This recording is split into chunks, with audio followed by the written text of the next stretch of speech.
Welcome back to Royals Weekly. I am your host, Mike Mead, and joining me is sometimes a man who is the true inspiration for the 1993 Toby Keith Classic, Should Have Been a Cowboy, my good friend Alex Duval. Hi, Alex. It is true. Me and Toby go way back from our days doing rodeo in the Oklahoma desert. None of that is true, but None that's of that fine. is true. Well, I it's mean, partially true. it is I mean, partially true. I did do rodeo with Toby Keith and his horses who drink whiskey.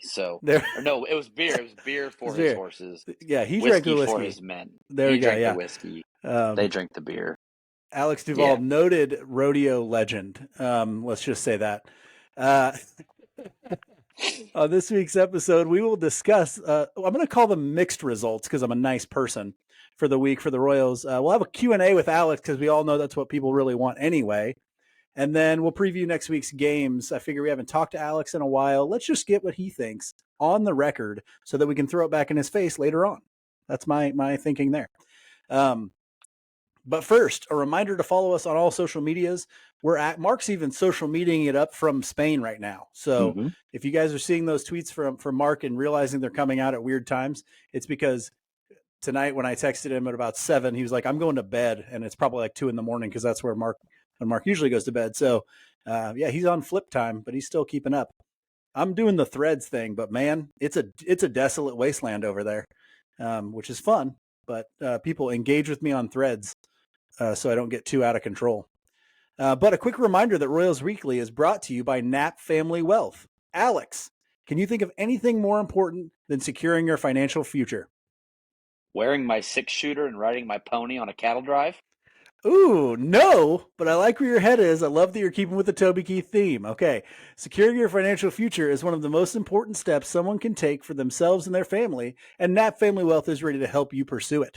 This isn't some big faceless corporation we're talking about here. Knapp Family Wealth is run by J.C. Knapp. He's a huge baseball fan, and he's been helping people plan for their financial future for 20 years. He can help with retirement planning so you don't have to work until you're dead, education planning so your kids learn to read better than I'm reading right now, investment management so you can get all the money out of your mattress and get it working for you. Don't spend another day thinking you've got it all figured out because trust me, you don't. Check out Knapp Family Wealth at knappfamilywealth.com. That's KNAPP familywealth.com. Securities and advisory services offered through LPL Financial, a registered investment advisor, member FINRA/SIPC.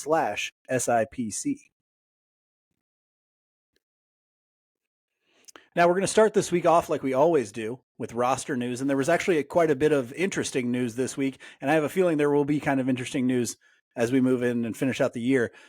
Start us off, Singer came back from the paternity list. Congratulations to the Singers, although didn't perform also so great this week after that, but I think he's probably pretty happy with his week either way. As a result, Samad Taylor went back down to Omaha, hasn't shown a whole lot at the major league level, but he's still pretty young. Another one that I didn't think was all that interesting, but some people were talking about, Daniel Lynch got moved to the 60-day injured list, effectively ending his season. Probably needed to be moved there. Not any real benefit to throwing him again this season. The one that kind of was a little interesting to me, Matt Beatty was optioned to Omaha, and Nick Prado was recalled after his rehab assignment in Omaha. Alex, what do you think of Prado coming back and Beatty going down at this point? He's only had one appearance. He's 0 for 3 with 3 strikeouts against a really good pitcher in Toronto. So what do you think? At this point, any at-bats you're giving to Matt Beatty are wasted. They could be given in any capacity to Tyler Gentry, to Logan Porter, to Nick Prado, to your mom, who I know we're going to talk about later. The physical therapist, Yeah, the physical miracle of the prowess. year. Yeah, Yes. just And unreal. so, look, Matt Duffy's not playing anymore, which is good. He should not be, but those roster spots are a waste. They are just a glut of nonsense, and the less of those that we have, the better. So, at this point, I'm starting to question kind of what Nick Prado's role is in this organization moving forward. But as long as it's like literally anybody but Matt Beatty or Matt Duffy, I'm good. Would you have rather had Gentry up here? Because I know, we all know Mark is a huge Tyler Gentry guy. I like Gentry. I probably would have preferred him over Prado for this one. I would have optioned Prado to AAA and let him work on some stuff. What do you think? Yeah, but they're running Nick Lofton out there at first base, so I kind of understand not wanting Nick Lofton to have to play first base and getting Salvador Perez the ability to go back behind home plate on occasion.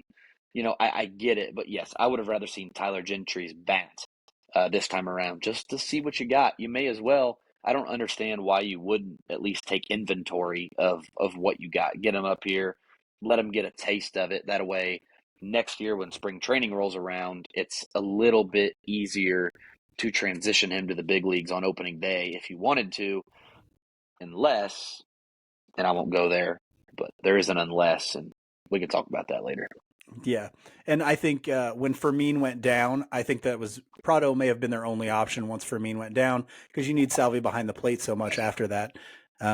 We'll talk. I might as well just bring it up now. There are reports today that Logan Porter will be coming up as well, and he's kind of a help because he can play both catcher and first base if you need him to. So fits kind of both of those roles. Great for Logan Porter too. It hasn't been official yet, but it looks like it's going to happen tomorrow. Great story there. Walked on at Division II baseball. Worked at Surprise Stadium, I think they say, and he's produced in minor league baseball for the most part. So I'm excited to see him. The only other real roster news that we had was the huge gut punch that we got on Saturday with Austin Cox being placed on the 60-day IL with a torn ACL. And if you got a chance to see that play right away, it was in, I think, pretty much everybody's mind because it looked pretty bad. He just tumbled on trying to get to first base on sort of a routine grounded to first. Mm-hmm. Also with that, Freddie Fermin was put on the 10-day IL with a broken finger. And this is one that kind of surprised me. Brad Keller was reactivated. That's interesting to me, as was Tyler Cropley from AA Northwest Arkansas. A couple things here, Alex. First, what do you think of those moves? Secondly, can you tell us a little bit about Tyler Cropley as an expert on Royals minor league baseball?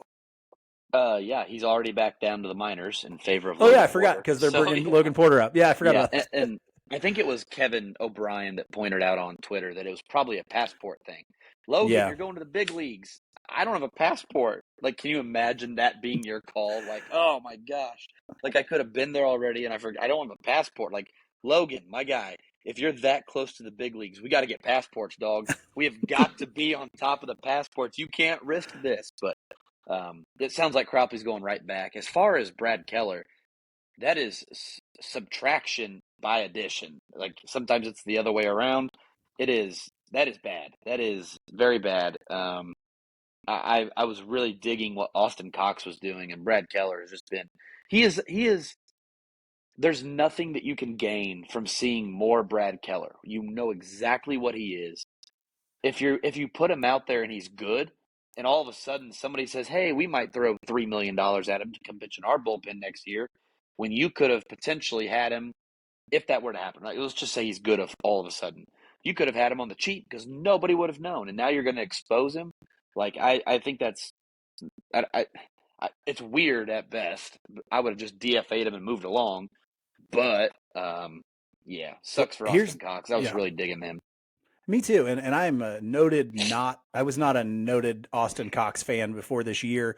I always thought he was kind of an org guy. I didn't think he would ever make it in Major League Baseball, but I think he's shown the ability maybe to have a role in a bullpen this year. And I think that's good. He has at least a plus pitch in the curveball. So really, really sucks to see him go down with something that's likely to push into the beginning of next year. Real quick question on the Brad Keller thing. Do you have some sort of sick, twisted fascination with wanting to see him pitch at the major league level again? Because I almost do. The reports have been so bad from minor league baseball this year on him, on his rehab stuff, that I haven't seen any of that. I almost just want to see what it looks like. And maybe that's like a little morbid fascination. I don't want anybody to ever perform badly, but the reports are that he's doing things that make you feel like it's a little bit more mental hurdle than what we want to see in Major League Baseball. And that could turn into an atrocious day for him if he's out there and that happens. Didn't they decide that we weren't going to torture prisoners anymore? Like I thought we weren't doing that. I thought we were done torturing prisoners. And right now, Brad Keller is a prisoner of baseball, and to put him on a major league mound might be torture. This might break the Geneva Convention. I mean, there could be like war crimes asserted to the Royals if they put him out there. And Yeah. especially, can you imagine if he, like, let's just say he goes out there, he walks the first 4 or 5 batters, and they have to go get him. Like, I would press charges if I was Brad Keller. That's where I'd be. And that people, for those of you who haven't paid attention to what he's been doing down in the minors since he left Major League Baseball, or since he left the Major League roster, that's what it's been. It's been can't get him through an inning, can't throw a single strike at times, like really, really bad stuff. So I hope it's not that way. I hope he comes out and plays well if he gets an opportunity. He may be a break glass in case of emergency kind of guy anyway right now. But woo, that's not good that he's coming back up here. That's for sure. That's Let's take a assault, look. brother. Yeah, no kidding. Let's take a look at the week in general. The Royals were 2-4 this week, bringing their overall record to a robust 44-100. That's right. Officially broke the 100 loss barrier today. I said it was a mixed bag for the Royals, who seem to be really scrambling at the end of the year. I mean, they are calling up Brad Keller again, so that seems like a scrambly kind of move to me. They started off winning 2 of 3 this week against the lowly Chicago White Sox, who we'll talk a little bit more about later. After that, they went to Toronto and got swept by the Blue Jays. Being from Canada, the Blue Jays were very polite about it all. You know, they let us think we might win today before they crushed us. And so, Alex, what do you take away from this week with only 18 games left in the 2023 season? I know Cole Reagan's outing ended weird. I mean, he was slipping all over the mound. He didn't ask them to do anything about it, which, whatever. I could not care less about those last 3 pitches that he threw there. But to hold that Toronto offense to 1 hit through the first 4 or 5 innings, I mean, this is legit. And I kept joking on Twitter that I was looking for reasons that the other shoe was going to drop, looking for declining fastball metrics, looking for declining spin rate, looking for a statistic that might lead on he's getting lucky. I can't find it. Everything he's doing in this sample that we have is legit. There is no reason that if he keeps throwing the way he's throwing, we should expect significant regression. Now, the curious thing will be is, okay, next year if he starts on the opening day roster and he throws, he makes 10 starts in April and May, and we get into June and he's making that 10th, 11th, and 12th start. Can he hold the velocity? His 98th pitch today was 99 miles an hour. I don't know. Nobody can say they know. Oh, yeah, no, we can expect it. Well, no, you can't. We don't know that he can do this over a full season. But if he does, there's no reason to expect this isn't legit. The stuff is legit. It's just a matter of, will his body allow him to continue doing this? And I think what you saw today against that lineup is this stuff will play, and there's not a lot hitters are going to be able to do about Yeah, and we talked about it, I think, last week. This is the most excited I've been about a Royals starting pitching prospect since you probably have to go back to Zach in the 2009 season when he won the Cy Young. Yes, I was extremely excited about Giordano because the stuff was so electric. Yes, Danny Duffy when he first came up and you saw the potential that he had, even though he was really pitch inefficient in that early part of his Royals career. But you could see the stuff. Those were exciting. But man, I've never seen a guy come up and just mow people down as coldly as he does. And then he just looks so damn good. Very exciting. At least there's a small glimmer of hope. We did get some glimmers of hope this week. So can you just lay it on us? Who is your strong performer from the week, Alex? I went with MJ Melendez, and that may sound funny to some because over his last 7 games, he's only hitting 190, and over his last 15 games, he's only hitting 220. And I do think there's something to, during this hot stretch, he's had a batting average on balls in play that is not sustainable for what he does. So as good as he's been, it's not quite that sustainable.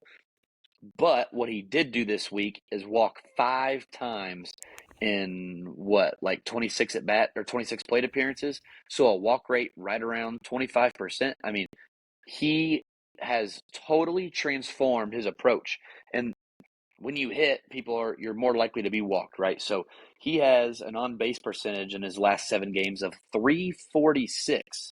despite a batting average of 190. That is outstanding, and an ISO to go with it of 143. So this is more sustainable, right? It's not sustainable to walk at 7% and you have a batting average on balls in play at 340. That's never what he's going to be. MJ's going to make his money on a batting average on balls in play around 260, 280, but he's going to hit for a lot of power and he's going to take his walks if he's going to be an integral part of the lineup moving forward. And this week he showed the plate discipline come back. Still a few strikeouts, but 1-to-1 strikeout to walk ratio. I'll take that every day of the week for who he is, because that's what he has to do, is be sure that he can find free bases in between not hitting a ton of singles like a smaller, slappier hitter might. Yeah, I'm glad you brought him up too, because one, that's why we ask you to co-host in these times, because you come up with the gems, the nuggets that other people aren't going to find on like an MJ Melendez like that. And I'm also glad you brought it up because that feeds in well to my strong performer for the week, Nelson Velasquez, because he has a similar profile in that he strikes out quite a bit. He doesn't walk all that much. Nelson Velasquez this week was 5 for 19 with 3 home runs, 5 RBI, 2 walks still, which isn't bad for him, 6 strikeouts. His K rate this year is still 26%. But here's the difference between MJ Melendez and Nelson Velasquez. Velasquez's ISO is 373. That is unreal. And we've seen it in the production. Every time the guy touches the ball, it feels like it leaves the yard. So that's something that is so wonderful.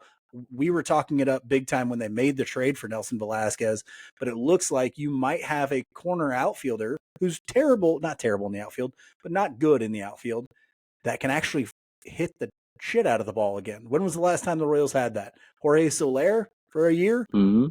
Going Yeah. back to that, you're talking Jermaine Dye. So it's been a while. So it'll be nice to see that if he can start this up again at the beginning of next year. I'm not saying he's an everyday guy, but if he's hitting like this, he's a 5 times a week guy at least in the best matchups you can find him. They won 2 games this week, so not everybody's been great, especially on the pitching side. Alex, tell us about the pitcher that you've picked out as our week performer of the week, but really you could just say since at the end of July, maybe. Literally since the trade deadline, and we can pull this up. Let's do that really quick, and then I'll tell you who it is. And it's Carlos Hernandez. So I think that may have given it away. But literally, I think if you split Carlos Hernandez first half, second half, it is shocking. Like what happened to him the minute the trade deadline passed. It's like I don't mean to be, but like he blew his load trying to get traded. And then the minute they didn't trade him, he was like, screw it, I don't want to pitch anymore. So in the first half, before the All-Star break, walks per 9 was 2.42. Second half, 6.16. In the first half, home runs per 9, 0.6. In the second half, 2.37. His whip, 0.99 to 1.68. And Oh my gosh. his FIP went from 2.66 to 6.47. He has been awful. And in this last week, 6 innings, 6 runs, 5 walks, 4 strikeouts, and a whip of 2. He has been the no good, very bad Carlos Hernandez we all got to know and love as a starter. And that's the scary thing, is that when he was pitching really well, it was off the back of his fastball. And it's almost like all of a sudden he lost his command and everybody's just waiting for the fastball and then shitting all over it. So it's like, okay, if you're Carlos Hernandez, what on earth happened at the All-Star break? Did you go home and lift and mess up your shoulder? Did you eat a hot dog wrong and choke, and as you were getting the Heimlich, you popped a rib out of place? Like, what happened over the All-Star break that he went from like really good, like Kelvin Herrera good, right back into the pumpkin of Brandon Maurer past? Like, what happened on the break, Carlos? I want to know. I want so badly to understand, Carlos. I want to help. Like, let me help you. Me help do good, because this is so bad. It is so bad because they had so many good and I don't want to say offer explicitly like that the Yankees just had an offer on the table, accept or deny. But the conversations that were going back and forth on Hernandez were reportedly very strong. And if they would have traded, I think the average fan might have gone, "What?" And the fans who are kind of like you and me, like addicted, like it's heroin, would have been like, "Oh, that's a great move. I'm glad they did that." And now we'd be looking at it like, "Ha, sucker! Like you deal with it. We're gonna take Cole Reagan's 2.0 over here and go Exactly. deal." So Yeah, we'd be I looking at just, it like we are the Reagan oh, trade right now. yes, Yeah, and we've mentioned it just kills us to not give up a reliever like that. You might even be able to say, hey, they kept Hernandez so that they could still have a piece that was competitive for the back end of their bullpen. It's not. It's not competitive. And we kind of all knew that he was pitching on the pitchability of that fastball. But if anything changes with it, and Mark and I were talking about, well, if he loses a mile per hour or two in velocity, he's done. He can't do anything else. And so it wasn't that, as you mentioned, it's been the command of it's been just so bad that it's looking real bad for Carlos Hernandez. Hopefully he can figure something out, because if he doesn't, we're building from nothing next year. Nothing. There is nothing viable in that bullpen to hang your hat on next year if he's not something. So here is something to build on, though. We know he's going to be something. My weak performer for the week is Bobby Witt Jr., and I did that just so I could stay a little bit positive. He was 4 for 21. 3 of those 4 hits were extra base hits. He had 3 doubles, a walk, 4 strikeouts, and no home runs. It was really just a week of kind of bad outcomes for Bobby Witt Jr. We want him to hit a couple more home runs so he can get to that, 30-30, or in this case now 30-40, because he stole his 40th and 41st base today. And he had a good day today. He went 2 for 4 today, I think. He had a double and a single. And so, yeah, I think Bobby Witt Jr. is going to be fine. I'm not worried about Bobby Witt Jr. Every once in a while, he's going to have to go back into the cage and remind himself how important his approach is. He's very interesting, though. And I think anybody who watches the games consistently can see this. His 2-strike approach is so vastly different from when he is hitting without 2 strikes that it is kind of insane.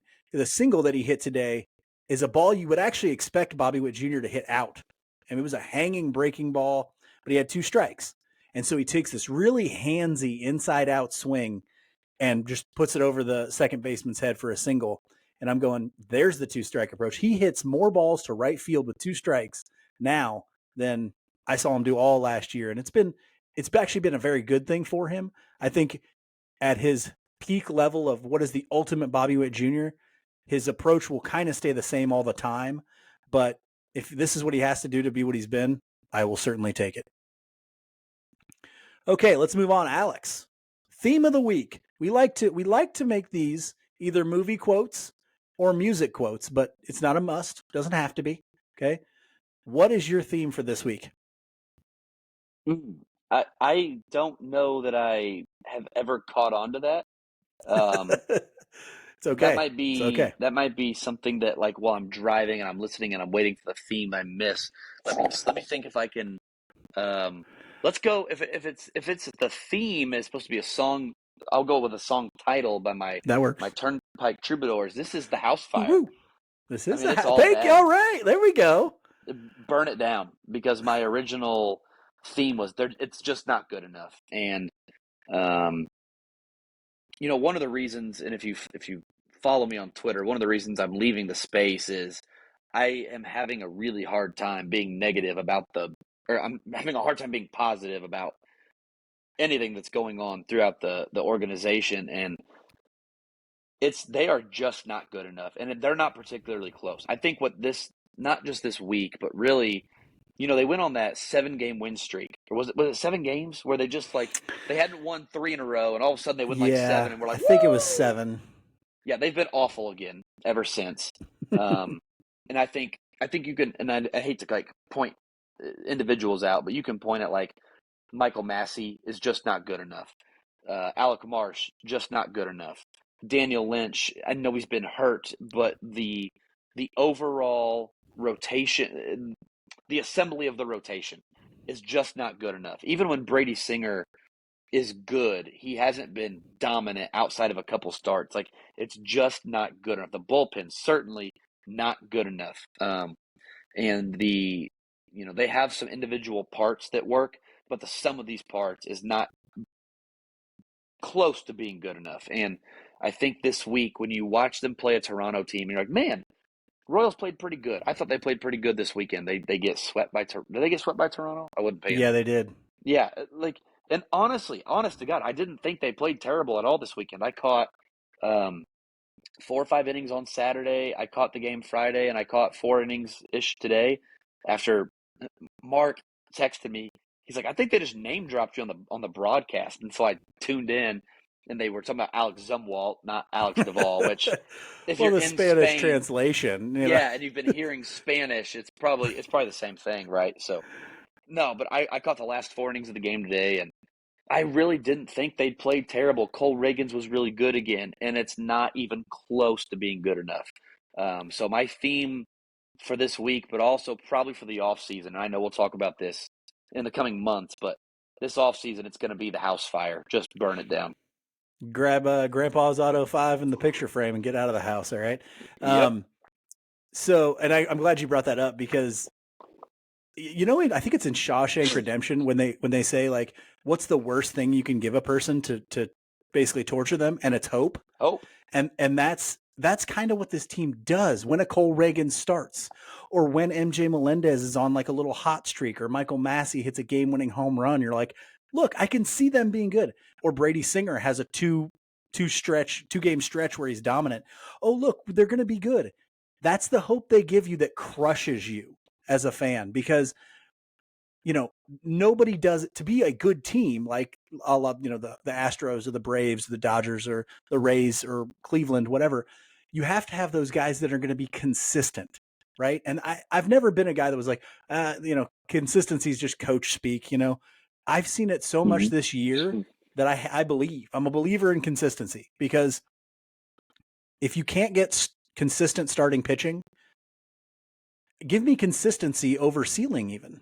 Like, at this point, especially for a team like the Royals, give me consistency over ceiling, because the hope that you keep giving and then pulling back is crushing me. All right. And I can't take it. I can't dream on an Alec Marsh and a Michael Massey forever. And, those guys, because it's just not there enough. It's there to get you a 7-game win streak and then lose 15 of your next 20 is what it is. So my theme for the week is a play on a movie title. Clear and Present Failure is what I'm calling the theme for the week, because they officially broke the 100-loss barrier today.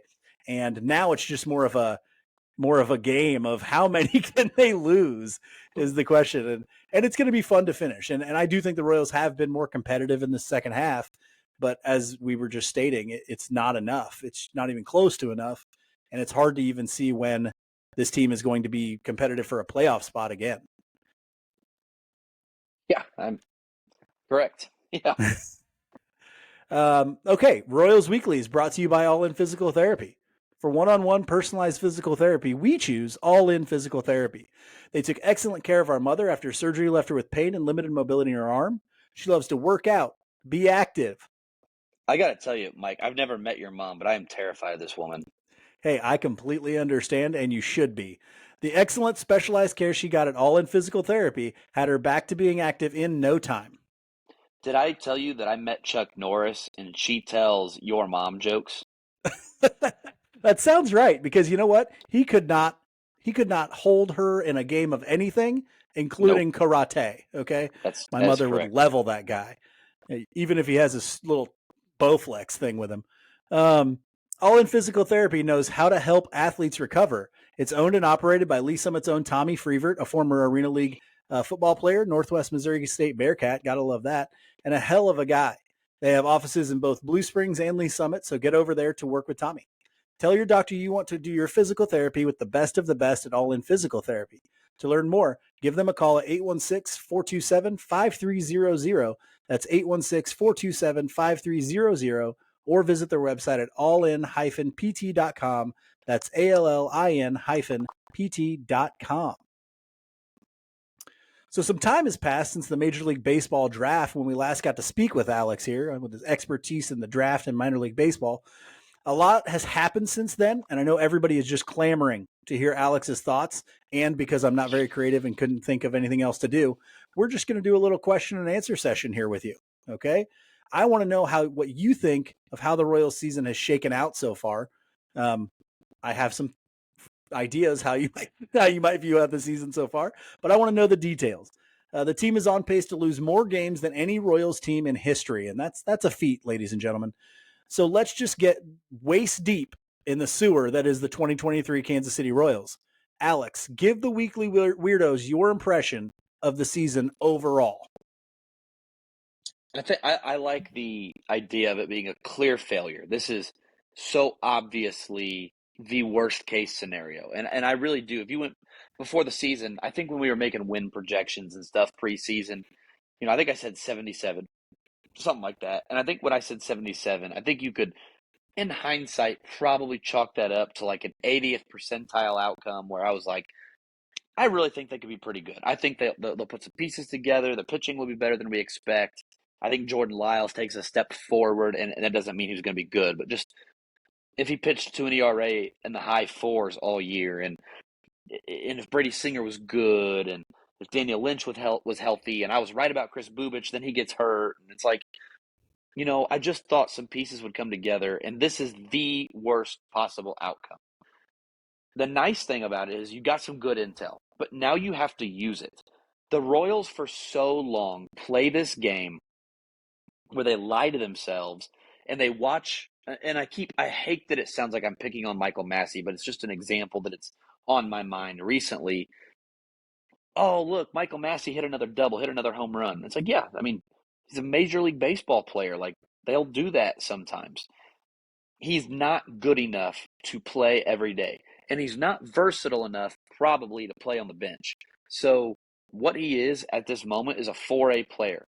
You have to treat him like that. Kyle Isbell is a fourth or fifth outfielder. You must treat him like that. There aren't enough guys to bank on making more improvements. You can no longer bank on them making significant improvements.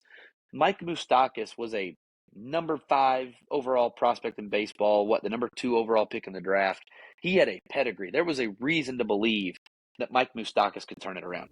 Michael Massey was a 4th-round pick who was good, not great in the minor, was maybe even great, but not elite in the minor leagues. Yeah, Is there a 1 year reason to of great. think, yeah, is there a reason to think he could be a 4-day guy platooning with like a combination of Nelson Velasquez, Nick Lofton, and Michael Garcia? Maybe. Maybe you play him on tough righties and you let his defense, take care of itself. But you have to take guys like him and move on from them and go find your replacement. And speaking of his replacement, I'm going to lose my marbles the next time you ask me a question. I've already got my answer ready to roll. So the next question you ask is going to be, I'll save my rant for that.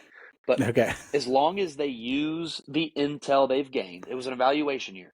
Take your evaluations and burn it down. It's not good enough. It's not close, right? You have to use them and make the correct decisions. Take the Royals colored glasses off, move the pieces you need to move, make the improvements where you need to make improvements, and restart because this particular core isn't winning anything. I tried so hard to they're 10th in F4 since the break and they've been better, and then they have not been lately again. So they have shown me over and over again this is not going to work, and the Royals front office staff needs to look at it objectively. Look, we love these guys. I get it. You fall in love with them. They come up through your system. They're good people. Business sucks. It's cutthroat. It's win or lose. This game is not, and I think that's why people got so fed up with Dayton Moore is what he made a comment on the pregame show last year. Did we sacrifice some wins for character? Yeah. It's like, what? Like, I don't care if they like each other, as long as they're not a threat to the community, like Aroldis Chapman, the domestic violence stuff. Like, there's a difference between like being a Yeah. good guy, being Don't go Eric get Julio Hosmer. Urias this offseason. Right, But other correct. than that, That's correct. Other than that, like I don't care if Eric Hosmer is rude to the media. Like it doesn't have anything to do with me. If you don't like it, don't talk to him. But he's winning. He's making baseball fun. And when baseball's fun, the kids get into it. When the kids get into it, it grows the city. Like that's what John Sherman needs to put on the field, and JJ Piccolo not good guys that don't bring anybody to the ballpark because nobody gives a rip if they're good people. Yeah, and we've said this for years at the trade deadline. The Royals overvalue the guys that they have, and they have for years under Dayton Moore. I agree with you. This offseason, they need to look back at this and go, this is going to be hard. This is going to hurt, but that's what happens when you Well, lose. You got to take your medicine, and you're going to have to take hard looks at. And I'll throw Melendez in there. I know he's been better, but you've got to take a hard look at mhm. Massey, Melendez, these guys that you were kind of counting on, and say, are they doing enough? And I just point this out. Let's look at today. You have Kyle Isbell, okay, and you have Kevin Kiermaier, both playing in today's game, okay. Kevin Kiermaier may not be a superstar, okay, but he is a solid major league center fielder, okay. At the plate, probably not, maybe 90 to 100 weighted runs created plus. Has Kyle Isbell been anywhere close to a Kevin Kiermaier at all, ever? No. That is what a starting major league center fielder looks like, ladies and gentlemen, and he doesn't stack up right now. Okay, and it's not that any of these guys couldn't take a step forward, but you can't count on that. They have to take the step forward, then they get to play. You're not hoping they take a step forward at the major league level. Okay, you're going to get me on one. Okay, that's what's going to happen. You're going to get me on a little diatribe and go nuts. I got one saved for the very end of the show already. Okay. The last time we spoke, Alex, was the draft in July. Okay. Looking back at that draft from this year, what are your early impressions of those Royals selections? We did a little spotlight on this a couple weeks ago, but I want to know what the draft guru thinks of the Royals draft so far. I was right again, Mike. I don't know how else to put it. Like, I'm not a big I'm right, you're wrong guy. I was right, and the Royals were wrong again for how many years in a row? I don't even know. But it is, Well, Mike, it I've is only been doing draft stuff for you for 2 infuriating. years, and both years you've been right. And both Mike, guys you said they should have taken are now friggin' just superstars. So, it's infuriating. Dude, Jace Young is yep. in Double-A. He is got a 291 ISO. He's hitting 285 and a 158 weighted runs created plus. There's your second baseman. There he is. Okay, you liked Gavin Cross. All right. I got another guy for you, Mike. Matt Shaw was drafted this year. He's hitting 297 at Double-A with a 270 ISO and a 143 weighted runs created plus. He has a better. Well, I was going to make a joke in there, but that doesn't make any sense. Anyway. He's got. Oh, Gavin Cross was drafted last year and isn't even playing right now because he got sick or something. And I think what they're doing is putting him basically in Arizona or just working with him, right? Like, hey, get your hits in. We know it's been a terrible season. Like, we'll reboot. We'll get back to it in the fall. But that's your first pick from last year. And this guy, who could be your second baseman next season, Matt Shaw could be a big league second baseman for you by next July. He's raking the coals over in Double-A as a 21-year-old who they just drafted out of Maryland. And he could be your second baseman next year, but no, he plays for the Cubs. Okay, so you don't like him either. You wanted Kyle Teel. How's Kyle Teel doing, you ask? Thank you for asking.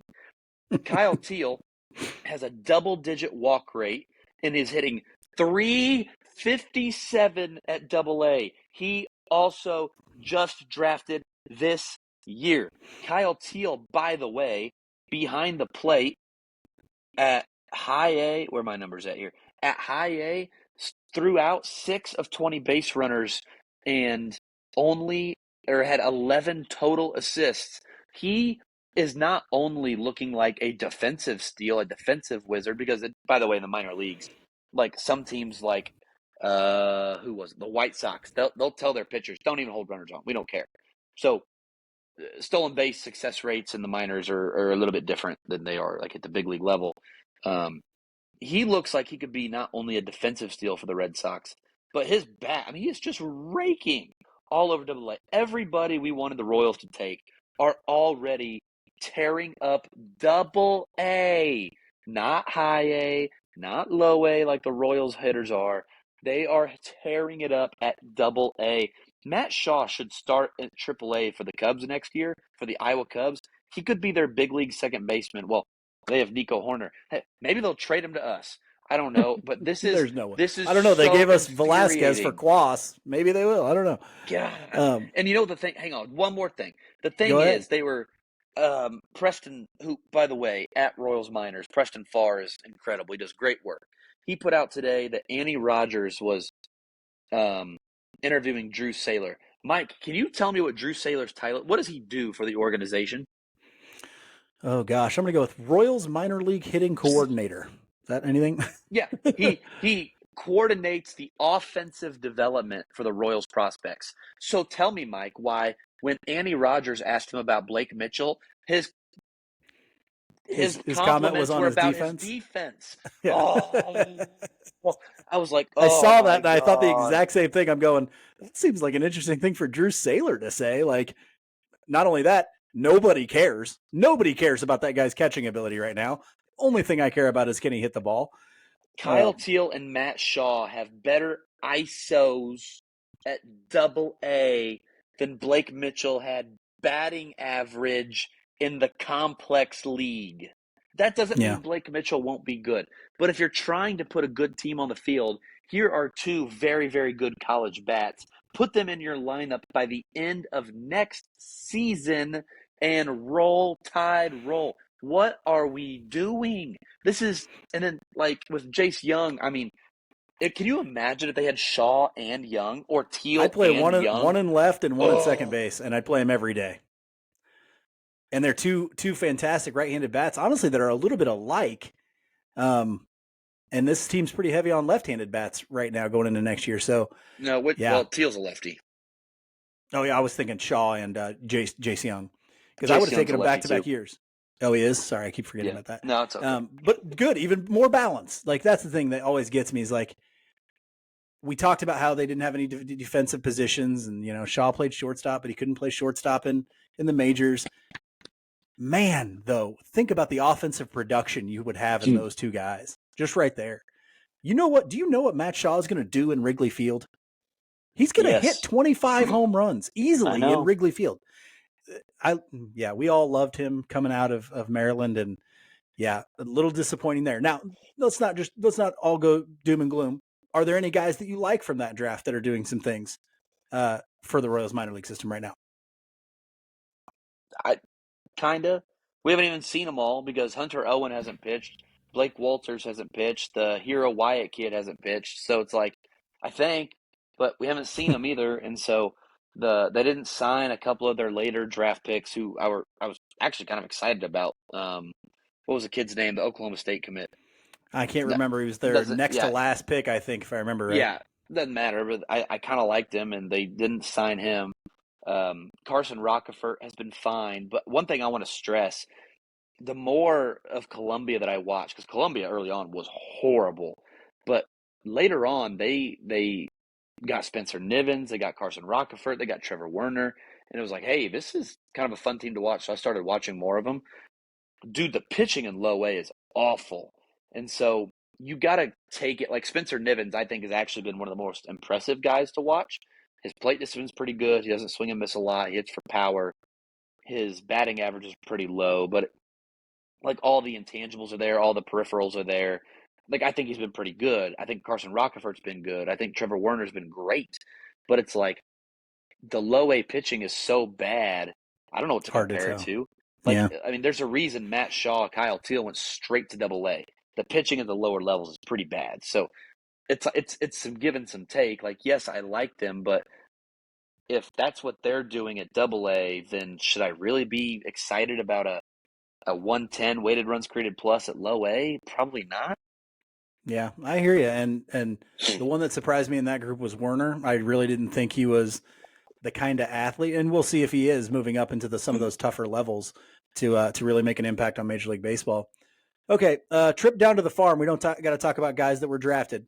Okay, who has impressed you the most this year in the Royals system, and who has maybe disappointed you a little bit or not been the player that you expected them to be this year? Javier Vaz is a guy. he is really good. Like defensively, all over the field. Um, Reminds me of a little of Samad Taylor, where defensively you can legitimately move him all over. In the outfield, he's a little raw, but he's still very good. He makes really flashy plays in front of him. It's behind him and into the gaps that get a little sporty in center. Um, but still, if he's a second baseman, left fielder, perfect. Um, uh, at Double A, it's still a what walk to strikeout ratio over 1. Ooh, He has the for the number of plate appearances. If you take every Double A hitter with 90 plate appearances or 80, whatever it is, at Double A this year, he has the lowest whiff rate. I mean, you can't throw the ball by him. In fact, I saw it the other day. I tweeted and said something like, "Somebody struck out Javier Vaz twice in the same game. Keep the ball." Like that doesn't happen. Um, Diego Hernandez is further away than I thought. He's also in Double A. Defensively in center field, still very good. Still making some good contact, but the overall approach isn't very good, and the power has been zapped a bit since he came back from that shoulder injury. So okay. I thought he he's got hurt. he's Yeah. he's further away than I thought. I thought maybe there was a chance he could push Kyle Isbell for the center field job in spring training. No, not yet. He's not there. But he's still somebody I'm relatively high on. He's further away than I thought. And then if you want to go some arms, Ben Caderna is very good. I know the numbers aren't great and his strikeouts fluctuate, but I think sometimes they treat him like a James Shields type, where he's legitimately good enough to probably get away pitching, um, power pitching to contact, and generally that's kind of an oxymoron. If you power pitch, you are going for swings and misses. Ben Caderna can power pitch to contact and generate a ton of weak swings, bad contact, and I think his best comp for me right now is probably James Shields. I mean, it's really good stuff.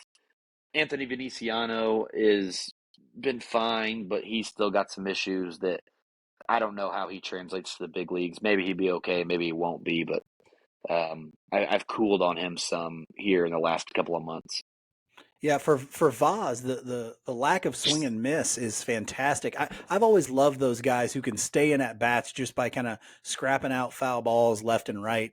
One, if you get a lineup full of those guys, you're getting pitchers out very quickly in the fifth and sixth inning, or even earlier. Sometimes if you're really good at it.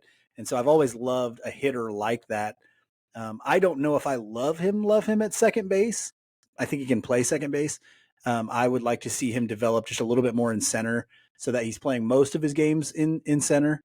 But yeah, he's a guy that I'm high on now as well. I was not high on him coming out in the draft, but just seeing if you watch a game that he plays in and watch a couple of his plate appearances, you go, okay, that's a major league approach right now, and so that's always good to see.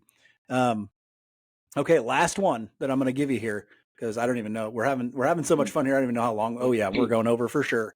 Good luck editing it, Mark. Back, we're heading back up to the majors.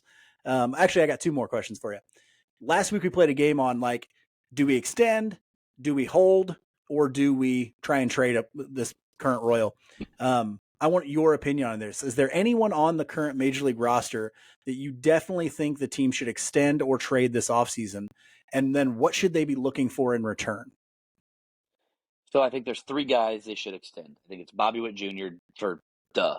I think it's Vinny Pasquantino on a, I don't want to say team friendly, but I think at the moment you could probably get it team friendly and probably feel really good about just penciling him at first base DH. And then, by the way, if that's your guy, you can send Nick Prado to AAA again at the beginning of next season and keep working, keep developing those contact skills because they're not good. And then also, I would, if you're looking for a gamble, so there's one where you're going to have to pay a lot for Bobby. You could probably get a decent deal for Vinny. If you're looking for a gamble, I would extend MJ Melendez this offseason. He's been awful for the most part. What's he got? Like negative 1.8 career F4. I mean, just in terms of overall value, it's very bad. In the second half, he's lowered his strikeout rate. He's raised his ISO. He's gotten a little bit luckier. He's walking more now, and he's been a good major league hitter. 124 weighted runs created plus. I would try to extend him now, give him a little bit of security. Hey, man, you ain't got to worry about money no more, and you don't have to worry about your spot on this roster. You've made the team. You're going to start every game in the big leagues, and we are going to treat you kind of like we did with Hunter Dozier, where even if it's bad, we're going to let you play. And here's the thing with the Royals and where they're at is you can't just play it smart. You got to gamble sometimes, because what you need to do is extend MJ and then hope he goes off next year with the weight of the world off of his shoulders and goes nuclear. Like, that's what you need to happen. If you extend him and he's bad, well, I mean, you're already not good. What did you? I mean, You what lost you got money. one? That was it. Yeah, it's literally. I mean, you just cut bait. And Like, he's kind of this is kind of a buy low situation. You're buying him yeah, low now and hoping that his value goes through the roof. And then honestly, you then have a team friendly contract to if you do end up trading him. Like if his value goes so high, but you're paying him very little and you're not contending, you then trade an MJ Melendez for a package of prospects, and he becomes very attractive to a team to any team because he has a little bit of defensive versatility, although I don't know anybody wants him to catch, but he's got a team friendly contract. He's got the ability to hit and play multiple positions. That, yeah, I had never even thought of that. That may not be a bad type of gamble for a team like the Royals. Anybody you're thinking about trading? Brady Singer, just because I'm kind of tired of looking at him. But You know what? I don't know if I've ever seen anybody who, now part of this isn't his fault in that he probably came to the big leagues too soon, but I don't know if I've ever seen anybody just not change as a pitcher. He just doesn't change. He's the same guy he was the day he stepped on that major league mound. As far as development goes, there hasn't really been any. There's none to speak no, of none. with Britain. And he did have Cal Eldred as his pitching coach, which, but at this point, you've been in the organization for a while. Other guys have taken steps forward, big steps forward, some of them, and made changes at least. Even if they weren't effective, they were changes. You know what sucks though? I don't think they can trade him. I do, not that there wouldn't be teams out there that didn't want him. I think there would be. They are so deficient in the starting rotation. I don't think they can give up anybody. Like, I got a solution for that. Okay, we'll talk about that. That leads us very well right into our last question here for Alex Duval. Last question. It's a doozy. This is a tough one. Okay. Who is the starting rotation on opening day for the 2024 Kansas City Royals? Now, caveat, if you don't get them all correct, you're contractually obligated to co-host another podcast with me. So think really hard. You have to do one next week anyway. But when I say another podcast, I'm talking it's going to be a podcast about interior design or, typewriter maintenance or something like that. Mamma Okay. Mia. So, it's a whole not even the movie, which is great, like a play. Okay. Ooh. So, yeah. Okay. So get it right, Alex. A lot on the line here. Okay. Starting on opening day, Cole Reagans. Woo woo. In the 2-hole, the reason you can trade Brady Singer is you're buying the better veteran, more savvy, more team-friendly, less of a pretentious D-bag version of him in Marcus Stroman. A little bit of a bounce back year this year from Stroman. Yes. Jordan Lyles, and Alec Marsh. I'm cheating and only going with 4 because usually when they break on opening day, they only have 4 starters. So Okay. will for now not add a 5th starter. I'll say they trade Brady Singer and they go Reagans, Stroman, Lyles, Marsh. I'm not going to let you do that. You got to give me a 5th guy. It's not in the notes. Who is the starting rotation? It doesn't say I have to give you 5. Oh, he's trying to. If I get it wrong, I have to do a Mamma Mia podcast. I'm not giving you a 5th unless we can make it about barbecue. I will do a barbecue podcast if I'm wrong. The guy, he's sitting there saying this because he doesn't want to pick somebody who's currently in their AAA rotation because he knows how terrible that's going to be. I will throw in. I can't even throw anybody in there. Right. Is it Veniciano? I guess maybe you start with Veniciano. This is why we've been saying they've got to get 2 free agents. They have to. I mean, No. even if it was Brady Singer, like let's say they didn't trade Singer and you put him in that lineup, that's a bad rotation. That's a bad rotation. You get hopefully and Marcus Stroman, I like him, but he's had some years that were not good, and so you're hoping you get the good Marcus Stroman in that situation. I don't have a better answer than that though, honestly. Um, that looks like might be what it is, and that's going to be crushing. So I think what really Alex is trying to say is let's keep them expectations low for next year. Maybe another learning year next year. Okay. Hopefully, just learning about different people. Yeah, that'd be great. So the Royals start off this week like they did last week against the White Sox. Only this time they'll be on the road. So they get the lowly Chicago White Sox on the road. That is a good thing because it gets exponentially harder after that trip to the White Sox. They're going to come back home to face the AL West leading Houston Astros in the next weekend series, and that could get ugly, folks. Alex, tell us a little bit about the Chris Getz led Chicago White Sox who we saw earlier this week. White Sox are 55 and 88. They are fourth in the American League Central. They are so good that they don't even tell you who their starters are going to be. So those starters are not announced yet. Pitchers on the White Sox staff have just 8.8 WAR, and that is barely better than the Royals. Luis Robert is having no, it's not Robert. I will not say Robert. It's Luis Robert is having a great year. He is a borderline top 5 MVP candidate, and then Eloy Jimenez, Andrew Vaughn also hitting the ball well. Hey, look, they drafted a college hitter and he's doing well. I cannot believe the chances. Yeah. Well, and he's Anyway, like, if you were picking out college hitters in the last 5 or 10 years that are doing well, he's like down the list even, and he's having a good year. mm-hmm. It's weird You drafting those can college bet hitters. on It you worked. can bet on Michael Massey to hit a home run. He just destroys the White Sox for whatever reason. You can bet on Michael Massey homering in this series. I will be. Hometown kid back in Chicago. See if he can put a couple out of the yard against a pitching staff that has been pretty bad. I mean, they've been just not good. So hopefully we can get on that. Then we come here for Houston. What looks like it's going to be quite a bleak series. Houston having a chance to maybe lengthen out that lead in the AL West, which is a tough division. It'll be a good end to that regular season for them. The Astros are really friggin' good. If you haven't figured that out, they have 6 regular players who have OPSs over 800. 6 of them. Okay, who's the guy I'm thinking of? Yordan Alvarez. Yordan Alvarez hasn't played quite 100 games yet. I think it's like 98. He has an OPS over 1. Same thing with Jose Altuve. His isn't over 1, but it's really close to 1. He hasn't played quite 100 games yet either. Or is a little, was hurt a little bit. The guy, I mean, the lineup is insane, people. It is insane. Led by Jose Altuve and Yordan Alvarez. They also have Alex Bregman, Kyle Tucker. Their catcher's hitting right now too. I mean, it is insane how good they hit the ball. So it could be a really rough, and the Royals, as you know, starting rotation and bullpen is not good. Although it will be really fun because I think that should shake out to where Reagans is starting one of those games. And so that'll be really fun. Ooh. I think he's going to get the Friday game if my math is correct.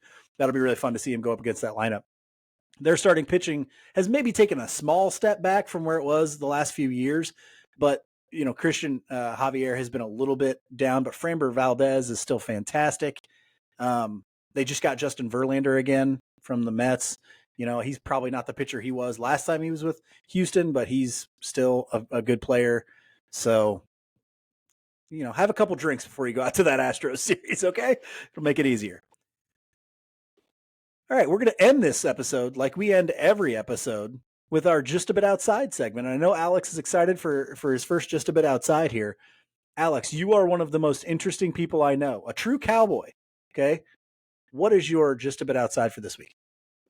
I watched Shane Gillis's Netflix special last night, and my wife was out of town. I was laying in bed by myself. Well, my dog was with me, but I was by myself, laughing. I was cackling, Mike. It was one of the funniest Netflix specials I've ever seen. And I'm kind of stand-up comedy connoisseur. I've got tickets to go see both Dave Chappelle and Burt Kreischer in concert, not in concert, in person In performance. later this month. I am really excited about both those performances. Now, I is really Kreischer the guy enjoy. that takes his shirt off? Is that guy? Yes, Okay. yes. So Shane Gillis is kind of a new up and comer. Like I think this is his first Netflix, like his first big anticipated Netflix special. So um, I watched that last night, and he did not disappoint. The only thing I don't like about some of these Netflix specials is that they're less than an hour. Like he gets done and he just signs off. I'm like, no, no more. I am laughing so hard. I'm gonna have a six pack by the time I'm done with this. Um, and he tells the story, but he's got a well, definitely an uncle. He talks about his uncle, but I think he's talked before about having a sister who has Down syndrome, and so he does a really interesting, like a unique job of being very empathetic with families who have loved ones in their life who deal with like life altering challenges of any kind, but also brings out the humor through the joy that those people experience. And it's something that as a teacher, like you never want to see people made fun of in any capacity, but especially in that community.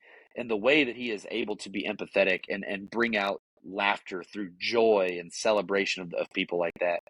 It's a very cool like bit of the special, but his ability to be sensitive while he is being freaking hilarious is really, really cool. And so Shane Gillis is absolutely hysterical. One of the funniest comedians.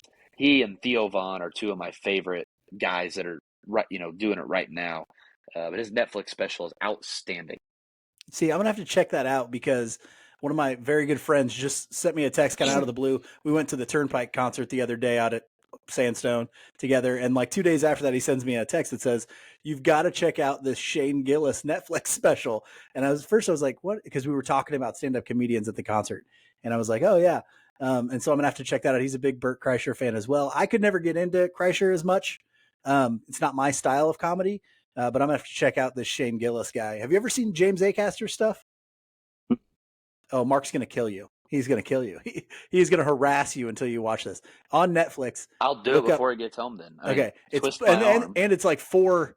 It's four different episodes, if you will, but they're four different performances that he all performed at the. I think it's called the Edinburgh something. I Does don't he know. sing? Does he sing when he? No, he's not a singing Okay. guy, but he's British. Okay, so, but it's not like super dry like British comedy usually is. He's really good. Check him out, James Acaster. Okay. It's called Repertoire. It's fantastic. But I'm going to He check out looks. Shane Gillis. He looks a little like Bo Burnham. That's what I'm thinking of. Oh, okay, yeah, they kind of do the tall, skinny kind of thing going on. Yeah. Shane Gillis, people, check it out. It's got the Alex Duval endorsement. If you have a By Netflix the way, subscription. Shane Gillis will be in Kansas City in like October, the Uptown or the Midland or something like that. Ooh, both So he'll be great in town. venues. Well, if you Yeah, like the Netflix special, let's go. I don't have Netflix anymore. They kept Just getting find me a for password, sharing my. Mike. I'll steal Mark's password, Yeah, that. and Yeah, then we'll go like check out Shane Gillis. like an adult. Like that's why they got me off of Netflix because they were cracking down on that stuff. I'm going to go on October a little 13th at the October Midland. 13th at the Midland. Check it It's a out, Friday. folks. Ooh, Ooh, that might be ooh. parent teacher conference time. Um, I'm going on my annual. I do this every year, Alex. Okay, so you may have actually heard this in the past if you're listening to the show. This is my annual gambling diatribe, ladies and gentlemen. Okay, in the state of Missouri, for now several years, we have decided that instead of just accepting money that people want to give the state of Missouri, we don't. We don't want to do that. Okay, we want to throw that out and never have any money for our state to go towards things like roads and education and rural hospitals that are all closing and all that sort of thing. Um, Again, last Missouri legislative session, one individual got to decide that Missouri was not going to adopt sports gambling and then be able to bring in all that revenue that is now going to places like Kansas and Iowa and Illinois and pretty much every other state that borders us who has legalized sports gambling. But something has changed. There is something happening. Okay. The four major, or four, I don't even know if it's four. Is it four? We got four professional sports teams here in Missouri, I believe. The Blues, the Cardinals, the Royals, and the Chiefs. Okay, they have gotten together in their little consortium and they are putting out petitions. They've put up 4 petitions that have all been accepted by the state Secretary of State for Missouri, so that they can get petitions, put it on, and then or signed, so that they can put ballot initiatives on the ballot and possibly get this into the Missouri Constitution through a ballot initiative. This is how a lot of things have been done recently in the state of Missouri, because the Missouri legislature is very difficult to get things through if you don't know a lot about our state politics right now.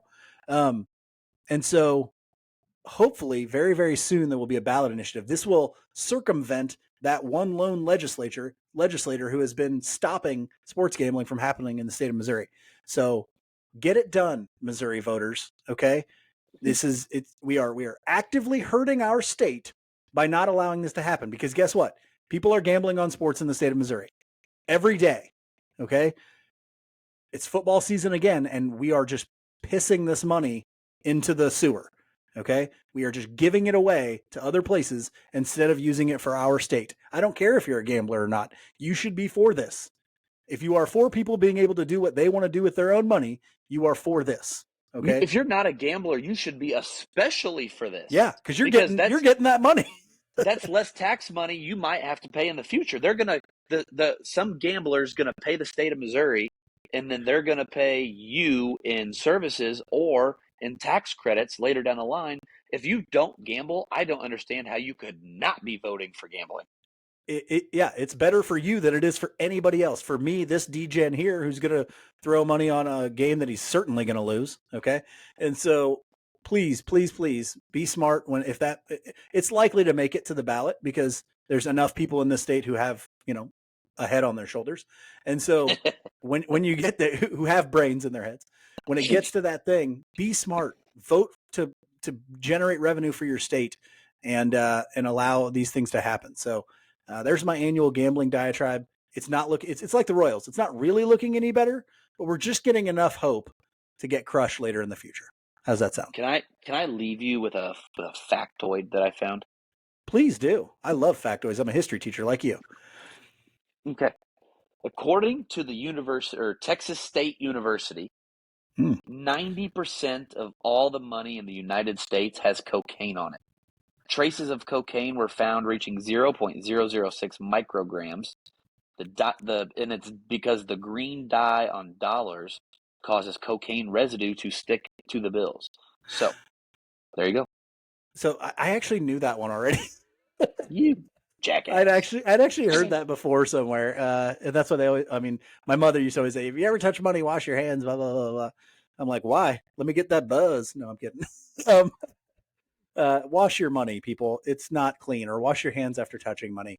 Yeah, wash your money. Wash your money. Wink. Gambling, drugs, Legalize money. it. We're talking about all of it today. Wash my money. We're really family friendly podcast we've put together here, Alex. Okay. Thank you guys for joining us. My first time hosting. My wonderful co-host Alex Duval. We will be back next week as Marcus will still be traipsing around Europe doing European things. I fully expect him to come back with a Spanish accent, because when he came back from England, all he would do is call elevators lifts. He was such a douche. Okay. So when he comes back, he's going to have some weird European haircut and, call the bathroom the loo, or I don't know, who knows. Can I tell you my favorite joke about Spain before the last thing I promise? But yeah, my man, favorite joke about Spain. All right. Mark's got to edit it anyway. So guy goes to Spain and he goes and he sees a bullfight. He's like, man, this is really cool. And the matador wins and whatever. So he's fired up. He's seen a bullfight for the first time. And he's walking down the alley after the bullfight, and he goes into a restaurant. And he gets into the restaurant and he sits down, and this guy, the waiter, comes by with a plate, and whatever is on this plate looks and smells delicious. And he's like, oh my gosh, I've got to try that. So he calls his waiter over and he goes, hey, I don't know what that guy ordered, but I would like to order the same thing. And the waiter says, well, sir, you see, those are the testicles from the bullfight this afternoon. He goes, it's a rare delicacy in Spain, the bull testicles of a slain bull from a bullfight. And because there's only been, one fight per day the last few weeks because tourism's down, he's the only one who gets them today. He's like, but come back tomorrow, try to get here as the fight ends, and when they take the slain bull off the thing, I'll bring them to you. He's like, all right. So he skips the bullfight the next day and he goes straight to the restaurant. He sits there, he makes eye contact with the waiter, and pretty soon the waiter brings him over a plate. He goes, "Here you go." But they were, it was so much less impressive than the day before. And he goes, "Oh." He's like, "Was it like a youth bull or something that was slain?" He goes, "What happened? This looks nothing like the meal the gentleman ordered yesterday." And the waiter says, "Si, senor. Sometimes the bull wins." Yeah. Classic Spain joke right there. Just, wonderful animal cruelty that they have going over there. It's next level stuff. Great Spain joke. I hope Mark doesn't edit it out. I hope he leaves it in there. Um, Thanks for joining us. We're going to come back with more fiery jokes like that, more hot takes on gambling, more Royals talk next week. Me and Alex Duval cutting it up. You guys are probably going to want Mark to just be out of here after this. But I think I have to do Mark's part and you have to do my part here. So until next time, be good to each other. See you later, Canada. You say go Royals, but okay, go Royals.